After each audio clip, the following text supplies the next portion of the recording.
Мен бірде әлеуметтік желіде отырып, Қытай Халық Республикасының Қазақстанға келіп, қазақ қыздарына үйленбек ниетте екенін оқыдым, және мен қатты қынжылтқан дүние оған қазақ қыздарының да кетар еместігі. Мен сол қыздарға көп нәрсе айтқым келеді, бірақ ол айтқым келген дүниелердің барлығын мен өзімнің өлең жолдарыма сыйғыздым. Осы өлеңім сол Қытайға тұрмысқа шыққысы келетін қыздарға құлақ қағыс болса екен. Қазақ қызы, саған өзге ұлт арман ба, қазақпенен өмір сүр шыңна 5 күндік жалғанда. Өзге ұлттың жігіті не қызғардай, қазақ жігіт саған жетпей қалған ба.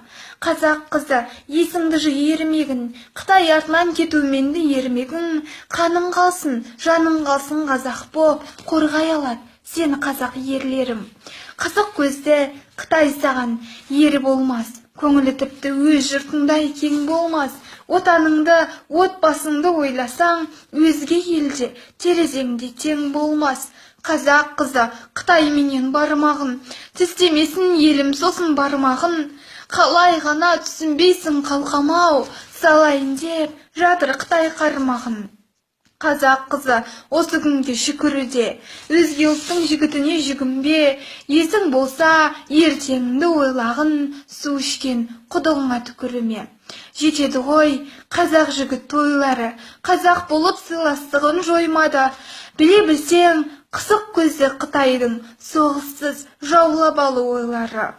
Қытай келсе, балшыққа батқан мен тең, жерімізде жай барақат жатқан мен тең. Қазақ қызы, Қытайға шығарып болсаң, өз еліңді өкіртіп сатқан мен тең. Ойлан қызым, қазағымның қылықты, не қыласын араластырып бұлықты. Қазақ қызсың, қазақ болып қала бер, сақтағайсың атадан мұра ғұрыпты. Қазақ қызы, ақшаға олай алданба, қазағымның жігітінен арланба. Алақанда аялайды ерлерім, қара көзін мына 5 күндік жалғанда.